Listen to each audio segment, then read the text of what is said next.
On today's bonus reel, a simple axiom, a simple lesson. Those who do not learn history are doomed to repeat it. Those who do not learn history are doomed to repeat it. I want to take you back almost a century to 1930s, 1940s Germany.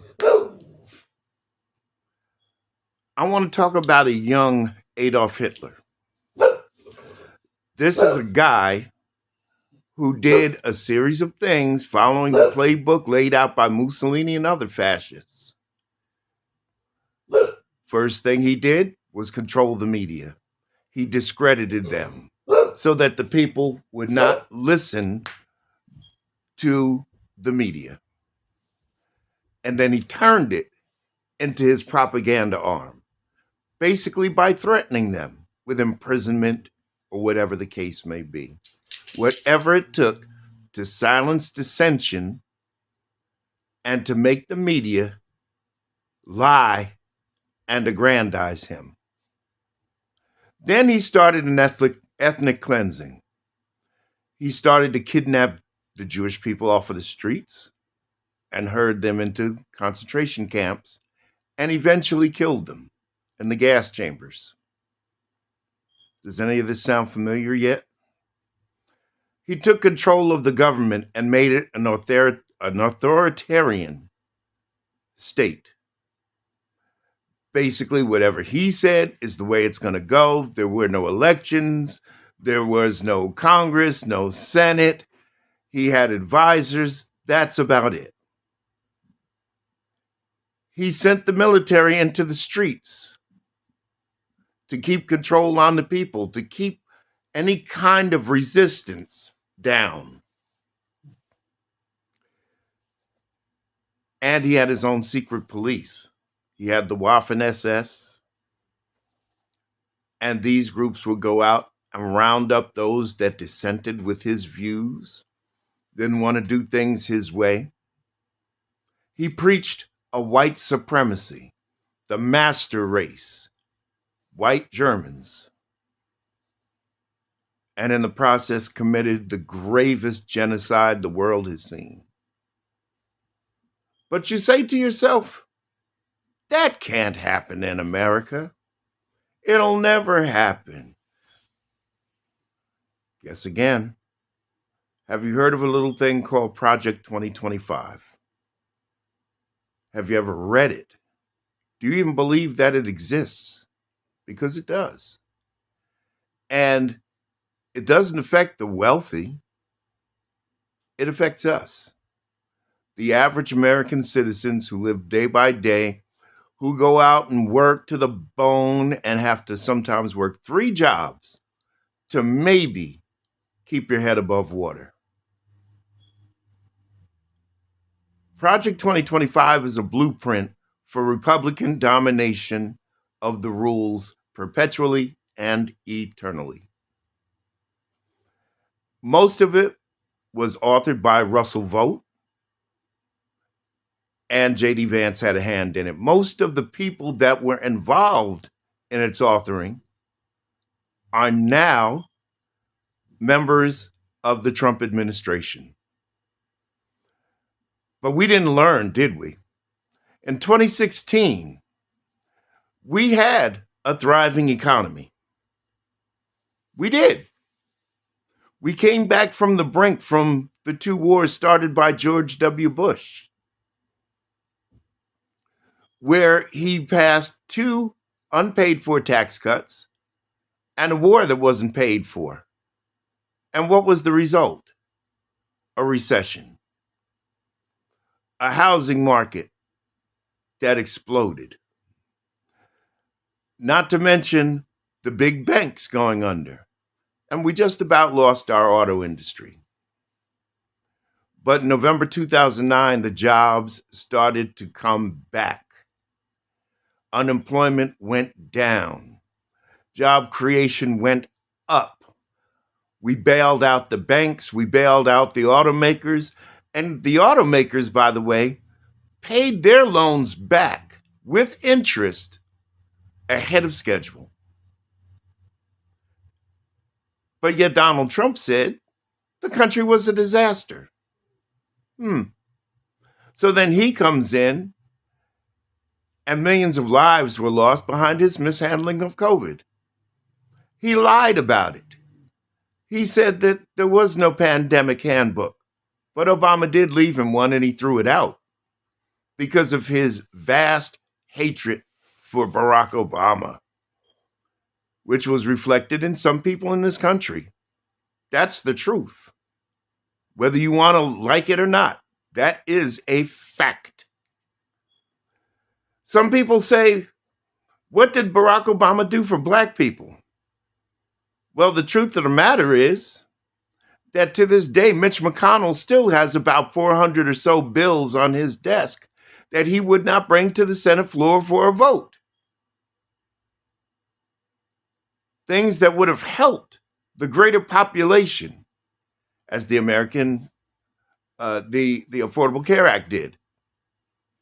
Yes, the Affordable Care Act, or Obamacare, if you want to call that, got a lot of people health care that couldn't get health care before from the insurance companies. Donald Trump lies. That is a fact. I've seen him say two different things in one speech and they were contradictory. And I've seen it more than once. Yes, his tone is aggressive. He employs the Gish Gallop often, which, if you don't know what the Gish Gallop is, it's a debate strategy. And what it does is it throws so much bullshit out so quickly that you don't have adequate time to answer all of it properly.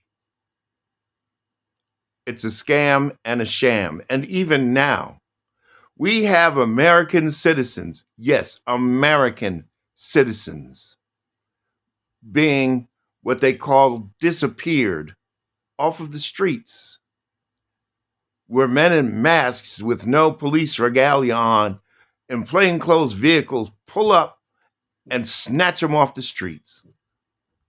They loaded them into planes and sent them to El Salvador with no due process. In case you didn't know, we have a little thing called the Constitution. Hitler didn't believe in a constitution. Hitler believed in absolute power. So does Donald Trump. And here's the bad part. All through his campaign, he was telling you that. He was telling you that. But you didn't listen. And it's still unclear whether he truly, really won that election. It's truly unclear at this point. There's empirical data to suggest otherwise. America, you want to call yourself a patriot? Waving a flag and wearing flag t-shirts or shorts or bikinis, which, by the way, is illegal because it's a desecration of the American flag. Wearing that regalia is not being a patriot, but doing what's best for the country and observing its laws and constitution set in stone by the founders. That's being a patriot. Not some guy on a horse riding through the middle of the night yelling, "The British are coming." That's not exactly patriotism. Being a warrior isn't being a patriot in and of itself, but it's doing the right thing. And Donald Trump and this administration are not doing the right thing. You want to know what the right thing is? At the very least, let's see the unredacted Epstein files. Hide the victims' names, but let's see the rest. Let's see how many times Donald Trump's name is on those flight logs. Let us find out if our lying eyes are deceiving us and he is a pedophile. How about a president that does not ignore court orders or the Constitution? Those are the right things. How about a president who doesn't try to enrich himself through his office, which again, illegal? How about those things? Can we have those? Because those are the right things. And for you that call yourselves Christians, here's a little something from the Bible. Jesus told us, trust no man. And they said that you must believe every word that proceeds out of the mouth of God, not out of the mouth of Donald Trump, especially as a proven liar. A man who told you during the pandemic to inject yourself with bleach, told you to ram a UV light up your ass. Yeah, he did that. He did that. I saw those press conferences. They were daily. And all he was worried about was ratings. A man who told you to take chloride and ingest horse dewormer, which is for parasites, whereas the COVID-19 is a virus, not a parasite. Two different things. But he doesn't believe in science. So, listen, we've got troops on the ground in D.C., in California. We've got him trying to steal seats away from American voters in Texas. And he's trying to do it in Indiana and several other red states through the process of what's called gerrymandering. This is not American. This is not us. We have to unite. I know that there are some of you who will say in public, I'm not a racist, I'm not a bigot, but you agree with Trump. You agree that America should be white again. You know it, and I know it. So let's cut the crap. But the rest of us, we need to unite. And if you were MAGA and you realized that you were had by this con man, come on home. Because this invitation isn't going to be out for much longer. Come on home. Come back to America and be a real patriot and an American and stand up to this Hitler-esque thug who is hell-bent on domination, enriching himself, and seeing the average American dropped into a hole while he and his billionaire buddies laugh.